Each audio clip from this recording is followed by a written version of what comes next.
The spring of 1878 brought unusual violence to the Gila River, as snowmelt from the Arizona mountains transformed the normally placid waterway into a raging torrent that swept away everything in its path. Marcus Wheeler had never seen the river run so high or so fast in his 12 years of ranching along its banks, and the roar of rushing water had become a constant presence that drowned out the usual sounds of his daily routine. Marcus was a man of 38 years, built strong and lean by a life spent working cattle in some of the most challenging terrain in the territory. His ranch, the 3 Bars, sprawled across 5,000 acres of good grazing land that he had claimed through a combination of legal filing and careful negotiation with the local Apache bands who considered the area part of their traditional territory. Unlike many of his neighbors, Marcus had always tried to maintain peaceful relations with the Indian peoples, recognizing that cooperation served everyone's interests better than conflict. The flooding had been going on for 3 days, forcing Marcus to move his cattle to higher ground while he watched helplessly as the swollen river carried away fence posts, hay bales, and anything else that hadn't been secured well enough to withstand the torrent. His main concern was the bridge that connected his ranch to the outside world, a sturdy wooden structure that was now barely visible above the rushing water and groaning ominously under the strain. It was while checking the bridge's condition on the afternoon of the 3rd day that Marcus heard the cry for help that would change everything. The sound was faint at first, almost lost in the river's roar, but unmistakably human and filled with desperate urgency.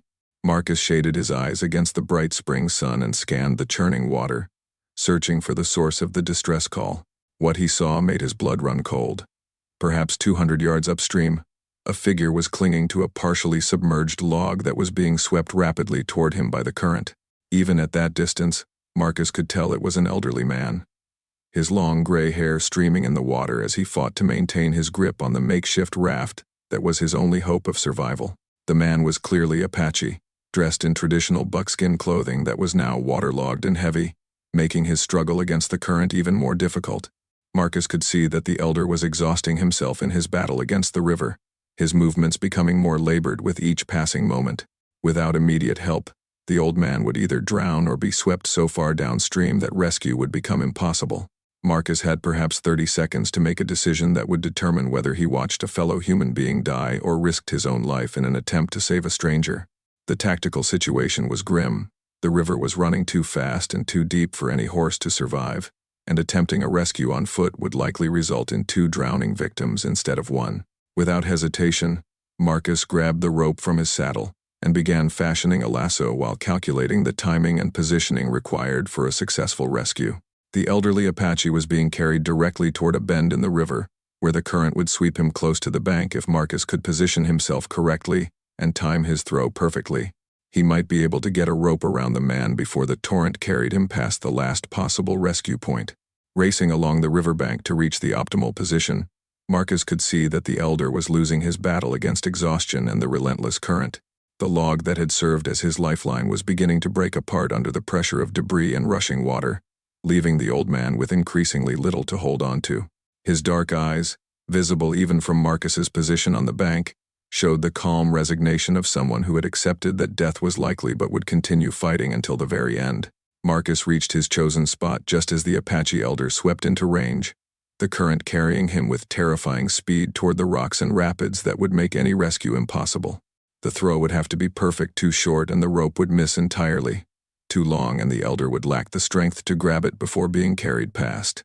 The lasso flew through the air with the precision born of years of working cattle, the loop opening perfectly as it descended toward the struggling figure in the water. Marcus held his breath as the rope settled around the elder's shoulders, then braced himself against a sturdy cottonwood as the current snapped the line taut with bone-jarring force. For a moment that seemed to last forever, Marcus felt as if he were trying to hold back the entire river with nothing but his own strength and determination. The rope cut into his gloved hands despite the tree's support, and he could feel his boots sliding in the muddy bank as the current tried to drag both him and his intended rescue victim into the deadly torrent. But the elder was not a passive victim waiting to be saved. Despite his age and exhaustion, he began working with Marcus to fight against the current, using what remained of his strength to angle his body toward the bank rather than simply hanging on the rope like dead weight. Together, they began the slow, agonizing process of working against the river's power to bring the old man to safety. The rescue took nearly 10 minutes of sustained effort that left both men completely drained. When Marcus finally pulled the Apache elder onto solid ground, both of them collapsed in the mud, gasping for breath and shaking from the combination of physical exertion and the adrenaline that had sustained them through the life-or-death struggle. The elderly Apache lay still for several minutes, his chest heaving as he recovered from his ordeal in the freezing river water. Marcus used the time to examine his unexpected guest, noting that the old man appeared to be in his 70s but with the lean strength that came from a lifetime of physical activity. His traditional clothing was well made and decorated with intricate beadwork that suggested high status within his community, and his weathered face bore the dignity and intelligence of someone accustomed to leadership and respect. When the elder finally spoke, his English was clear and formal, with the precise pronunciation of someone who had learned the language through necessity rather than choice. "I am called Naalnish by my people," he said, struggling to sit upright despite his obvious exhaustion. "In your tongue, this means, 'he who works.' You have saved the life of an old man who thought his time had come to join the spirits of his ancestors." Marcus helped Naalnish to his feet, noting that despite his ordeal, the Apache elder moved with the careful dignity of someone who had never learned to show weakness in front of strangers. "Name's Marcus Wheeler," he replied, steadying the old man as they began walking toward the ranch house. "Let's get you dried off and warmed up before we worry about anything else." As they made their way across the muddy yard toward Marcus's cabin, Naalnish explained how he had come to be fighting for his life in the swollen river. He had been traveling from his band's winter camp to a sacred site upstream when the bridge he was crossing had collapsed without warning, dumping him into the torrent that had been running higher and faster than anyone had expected. "I was going to perform ceremonies for the spirits that protect this valley," Naalnish said as Marcus helped him into the warm cabin and provided dry clothes. "My people have lived in this country for more generations than there are stars in the sky. We know the old ways to keep the land and water in balance, but we must perform the rituals at the proper times or great troubles will come." Marcus listened with growing interest as the old Apache described the complex spiritual relationship between his people and the natural world around them. It was a perspective that differed dramatically from the European-derived beliefs that most white settlers brought to the frontier, but it contained practical wisdom about land management and environmental stewardship that had obvious value for anyone trying to ranch successfully in this demanding country. Over a meal of hot soup and fresh bread, Naalnish shared more details about his life and responsibilities within his band. He was what white people would call a medicine man, but his role encompassed far more than simple healing practices. He was a keeper of traditional knowledge, a spiritual leader, and an advisor to the war chiefs who made decisions about relations with the encroaching white settlements. "You have done more than save old man's life," Naalnish said as the warmth of the cabin and hot food began to restore his strength. "You have preserved knowledge that would have died with me in the river. This creates obligations between us that cannot be measured in white man's money or gifts." As evening approached and Naalnish's strength continued to return, Marcus found himself engaged in the most fascinating conversation he had experienced in years.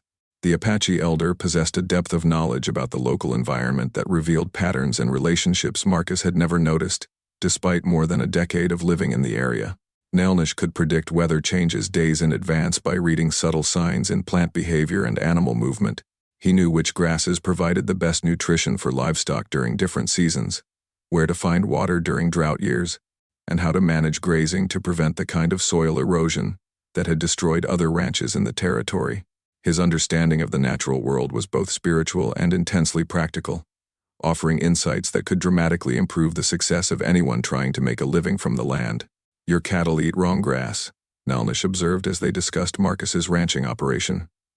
"Good grass grows in places you do not use, while animals damage land by eating same plants too much in same places." He paused, studying Marcus's face to gauge his reaction. "Apache way is to move animals like buffalo, follow the seasons, let land rest, take only what is needed." Marcus found himself taking notes as Naalnish described traditional Apache techniques for land management that had sustained their people in this harsh country for centuries. The old man's knowledge represented generations of accumulated wisdom about sustainable agriculture and animal husbandry, information that could potentially revolutionize frontier ranching if applied correctly.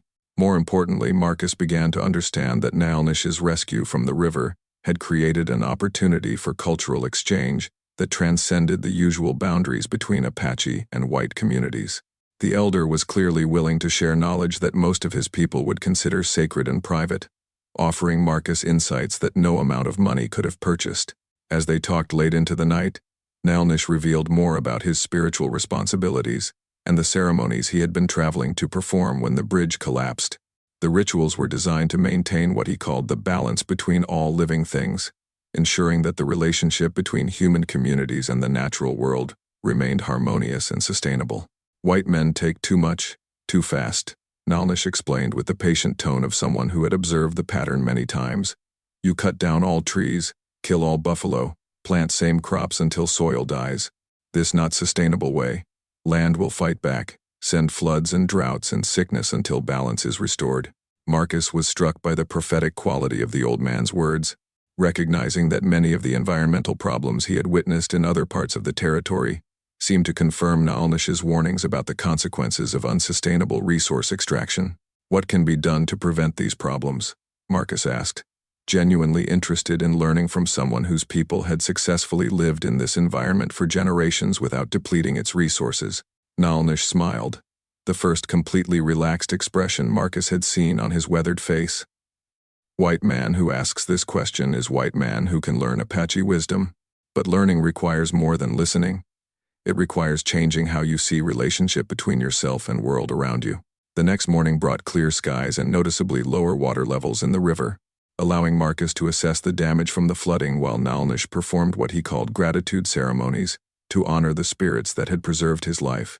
The old Apache's rituals involved burning specific herbs, chanting in his native language, and creating geometric patterns in the sand that seemed to hold deep meaning despite their simple appearance. Marcus watched these ceremonies with respectful curiosity, recognizing that he was witnessing something sacred to his guests' culture. Naalnish explained that the rituals were designed to acknowledge the debt he owed to the spiritual forces that had guided Marcus to the right place at the right time to effect his rescue from the river. Apache believed that nothing happens by chance, Naalnish said as he completed his morning prayers. You were at river when I needed help, because spirits guided you there. This means you have been chosen for important purpose that neither of us fully understands yet. As they toured Marcus's ranch together, Naalnish pointed out dozens of improvements that could be made using traditional Apache knowledge combined with white ranching techniques. His suggestions were practical and achievable, requiring changes in timing and methodology rather than expensive equipment or major capital investment.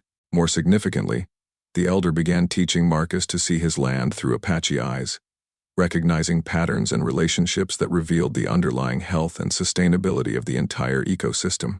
It was like learning a new language that allowed Marcus to read stories written in the landscape itself. Good rancher is like good hunter, Naalnish explained as they examined an area where cattle had overgrazed the natural vegetation. Must understand what animals need, where they want to go, how much land can provide without being damaged. Force animal to live where it does not want to be, and both animal and land will suffer. Their morning tour was interrupted by the arrival of visitors, a group of Apache riders who appeared on the ridge overlooking the ranch with the sudden silence that characterized their people's movement through the countryside. Marcus counted at least 20 warriors, all mounted and armed, moving with the purposeful discipline of men conducting serious business. Naalnish showed no surprise at their appearance, suggesting that he had been expecting them or had somehow summoned them during his morning ceremonies. My nephew comes looking for old man who did not return from sacred journey, he explained, his voice carrying a mixture of affection and concern. Young warriors worry that cavalry soldiers captured me, or that I fell victim to bandits. The lead rider was a man of perhaps 35 years, with the bearing and confidence of someone accustomed to command. His resemblance to Naalnish was clear despite the generational difference, and his dark eyes held the same intelligence and dignity that Marcus had come to associate with the elder. When he spoke, his English was adequate for basic communication but lacked the fluency of his uncle's speech. I am called Goyathlay, the younger Apache announced, his attention focused primarily on Naalnish, but his awareness clearly encompassing every detail of Marcus's ranch and defensive capabilities. We come to bring home honored elder who was feared lost in the floodwaters. The reunion between Naalnish and his nephew was warm but brief, conducted with the emotional restraint that Apache culture valued in public situations. Goyathlay's primary concern was clearly his uncle's safety and well-being, but Marcus could see that the younger man was also carefully evaluating the situation that had brought a respected elder into the home of a white rancher. Naalnish spoke rapidly in Apache, apparently explaining the circumstances of his rescue and the treatment he had received at Marcus's hands. As the elder talked, Marcus noticed subtle changes in the expressions of the listening warriors, suspicion giving way to something that might have been cautious respect. When Naalnish finished his account, Goyathlay studied Marcus with the intense scrutiny of someone whose decisions could affect the lives of everyone under his command.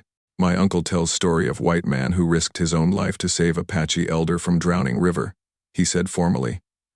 This is not behavior we have learned to expect from your people. Marcus felt the weight of the moment, understanding that his next words could determine whether this encounter ended peacefully or escalated into the kind of conflict that had been plaguing relations between Apache bands and white settlers throughout the territory. Your uncle is a good man who was in trouble, he replied simply. Any decent person would have done the same thing. Goyathlay translated Marcus's response for the benefit of warriors who spoke no English, and again Marcus noticed changes in their demeanor that suggested his words were being received more favorably than he had dared to hope. The Apache leader then surprised him with an announcement that revealed the true purpose of their visit. We come not only to bring Uncle home, but to offer payment for kindness shown to member of our family, Goyathlay said, gesturing toward the group of horses that several warriors had been leading behind their mounts. Apache do not accept help without giving something in return. Honor requires that debts be properly paid. Marcus found himself looking at some of the finest horses he had ever seen. 20 head of prime breeding stock that represented wealth beyond anything he could have purchased with his ranch's entire annual income. The animals were clearly the product of generations of selective breeding, combining the speed and endurance that Apache horsemen prized with the size and strength needed for ranch work. I can't accept payment for helping someone in distress, Marcus protested, overwhelmed by the generosity of the offer. Your uncle doesn't owe me anything. What I did was just basic human decency. Naalnish spoke quietly to his nephew in Apache, then turned to address Marcus directly.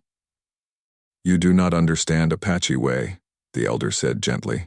When someone saves your life, they become responsible for you, but you also become responsible for them. These horses are not payment, they are symbol of bond between our families that will last for many generations. The implications of what Naalnish was saying gradually became clear as Goyathlay explained the cultural significance of the gift. By accepting the horses, Marcus would be acknowledging a relationship with the Apache band that went far beyond simple neighborly cooperation. He would become what they called a brother by choice, with both privileges and obligations that would affect every aspect of his future life.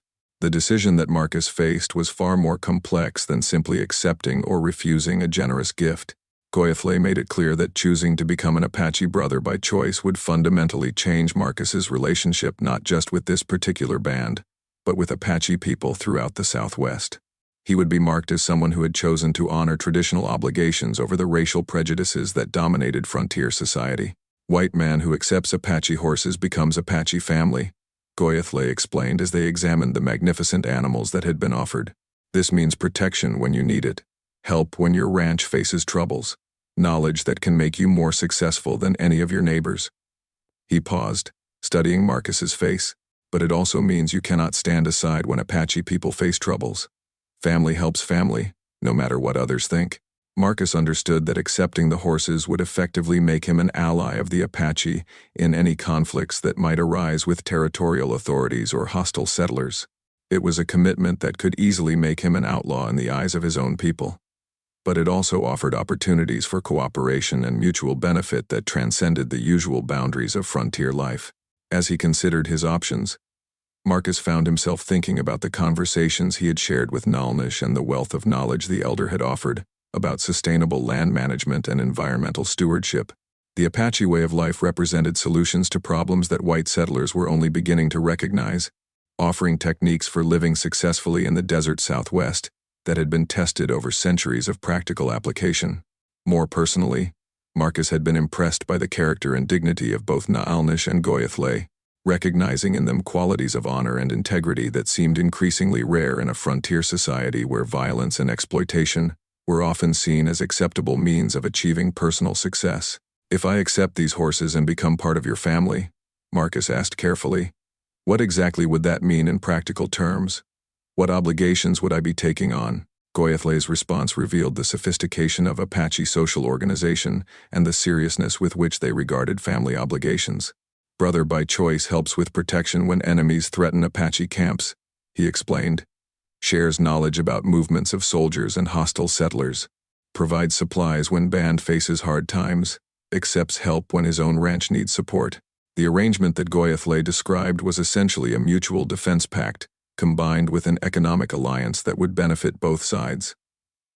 Marcus's ranch would gain access to Apache knowledge and protection, while the band would have a reliable ally who could provide early warning about threats and serve as a source of manufactured goods that were difficult for Apache families to obtain through traditional means.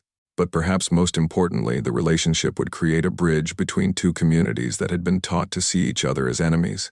Marcus would become living proof that cooperation was possible between Apache and white people, demonstrating alternatives to the cycle of violence and retaliation that had been destroying both communities. After several hours of discussion and careful consideration, Marcus made the decision that would define the rest of his life. "I'm honored by your offer," he told Goyathlay as the Apache band prepared to return to their own territory. "I accept the horses and the family bond that comes with them." The acceptance ceremony that followed was unlike anything in Marcus's experience, combining ancient Apache traditions with impromptu elements that acknowledged the unique circumstances of his adoption into the band.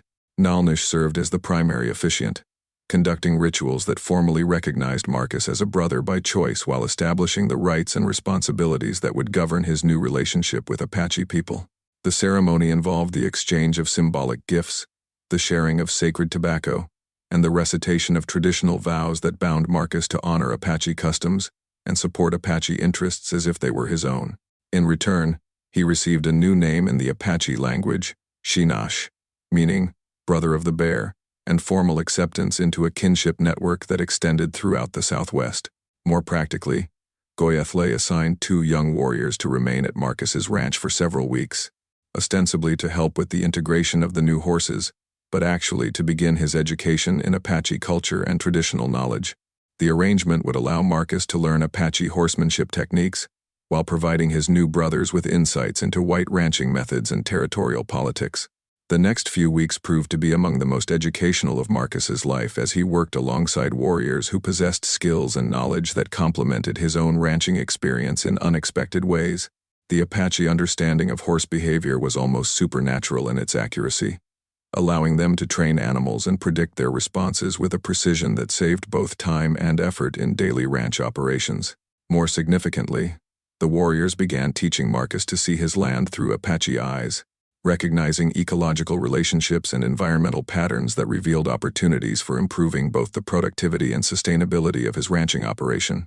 They showed him how to read animal tracks to predict weather changes, how to identify plants that could provide emergency forage during drought years, and how to manage water resources to maximize their effectiveness. The partnership proved beneficial for everyone involved. Marcus's ranch began operating more efficiently and profitably than ever before, while the 2 young Apache gained valuable insights into white technology and business practices that would serve their band well in future dealings with territorial authorities and neighboring settlers. But the true test of the new alliance came when external threats materialized that required both sides to honor their commitments to mutual protection and support. Word reached the ranch that a group of hostile settlers was planning raids on Apache camps, hoping to drive the bands from valuable land that could then be claimed by white homesteaders. The planned attacks represented exactly the kind of threat that Marcus's adoption into the Apache family obligated him to help prevent. According to the agreements he had made, he was now bound to provide intelligence about the raiders' plans and assist in whatever defensive measures his Apache brothers deemed necessary.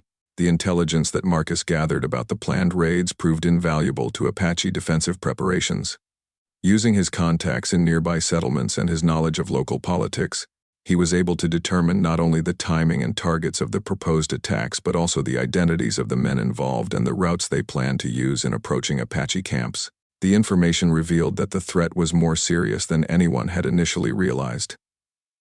The raiders were not simply a few disgruntled settlers acting on their own initiative, but part of a larger conspiracy that included prominent territorial officials who saw Apache displacement as a necessary step in opening new lands for white settlement and resource extraction.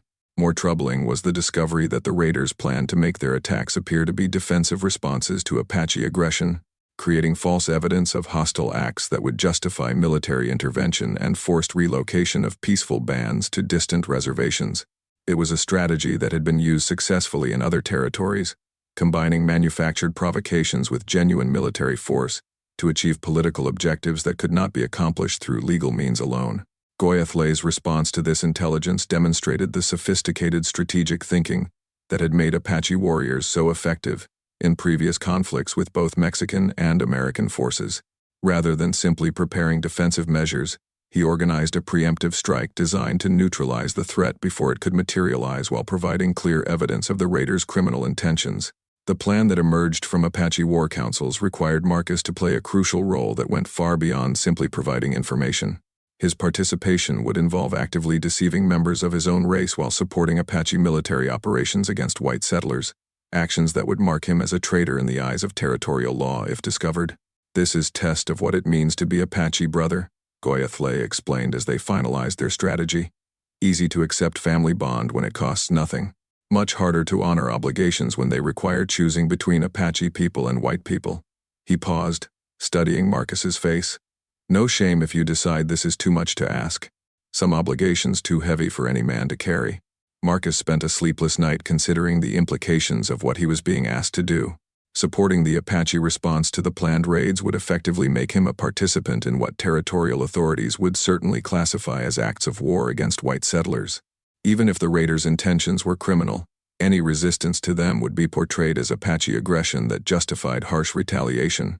But as he thought about Naalnish's wisdom and dignity, about the honor and integrity that Goyathlay had demonstrated, and about the knowledge and friendship that his Apache brothers had shared, Marcus realized that his choice had already been made. These people had become his family in ways that transcended racial boundaries, and family loyalties took precedence over abstract political allegiances. The operation that followed was a masterpiece of tactical coordination that demonstrated the effectiveness of combining Apache military skills with Marcus's knowledge of white settler psychology and territorial politics. Instead of attacking the raiders directly, they arranged for the would-be attackers to be caught in the act of preparing their illegal assault, providing evidence that completely undermined their claims of defensive necessity.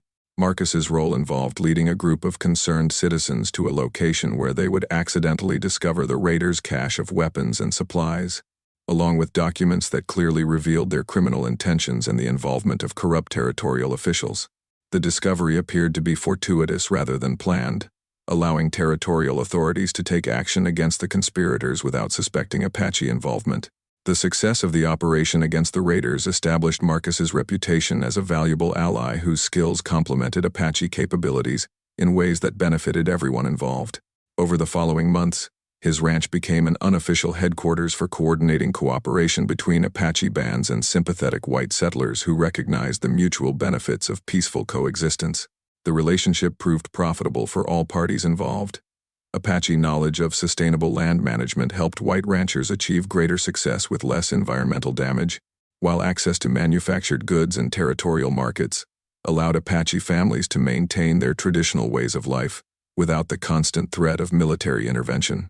More significantly, the success of the cooperative arrangements began to demonstrate that alternatives to conflict were possible if both sides were willing to respect each other's rights and interests. Marcus's ranch became a model for how Apache and white communities could work together for mutual benefit rather than seeing each other as obstacles to be eliminated. The partnership's reputation spread throughout the territory, attracting visitors who came to see for themselves how traditional enemies had learned to cooperate successfully. Some were skeptical critics who expected to find evidence of deception or coercion, but most left convinced that they had witnessed something unprecedented in frontier history. But perhaps the most significant validation of the alliance came when territorial officials, faced with the obvious success of peaceful cooperation, began incorporating similar arrangements into official policy. Instead of pursuing the systematic displacement of Apache bands, the territorial government started experimenting with treaties that recognized Apache land rights while providing frameworks for economic cooperation and mutual defense. The change in official policy was gradual and often reluctant, driven more by practical necessity than humanitarian concerns. But it represented a fundamental shift away from the assumption that Apache and white communities could never coexist peacefully in the same territory. Years later, When historians studied the period of Apache-white cooperation that transformed territorial politics in the Southwest, they often pointed to Marcus Wheeler's rescue of Naalnish from the flooding Gila River as the event that made everything else possible. One act of human decency had created relationships that eventually reshaped an entire region's approach to racial and cultural differences. Marcus never regretted his decision to accept Apache horses and the family obligations that came with them. The relationships he had formed through his adoption into Goyathlay's band proved to be among the most rewarding of his life, providing him with brothers and sisters whose loyalty and wisdom enriched his existence in ways that material success never could have achieved. Naalnish lived for many more years after his rescue from the river, serving as a bridge between Apache and white communities while teaching traditional knowledge to anyone willing to learn with respect and humility. His influence helped shape a generation of leaders from both cultures who understood that cooperation was more powerful than conflict in achieving lasting prosperity and security. The horses that Goyathlay had given Marcus became the foundation of a breeding program that produced some of the finest working animals in the Southwest, combining Apache bloodlines with ranch-bred stock to create horses that were both beautiful and practical. More importantly, they served as living symbols of the bond between Apache and white families who had chosen to see each other as allies rather than enemies. When Marcus finally died many years later, he was buried according to Apache custom in a ceremony that honored his role as a bridge between two worlds. His grave was marked with symbols from both cultures, representing the truth that he had discovered through one impulsive act of courage, that family is created by choice and loyalty rather than blood alone, and that individual acts of compassion can reshape entire communities if people have the courage to honor their highest values, regardless of social pressure or personal cost. The legacy of his rescue of Naalnish lived on in the children and grandchildren who grew up knowing that cooperation was possible between different peoples, and in the proof that understanding could overcome even the deepest cultural divisions when individuals chose to see humanity rather than difference in the faces of strangers who needed help.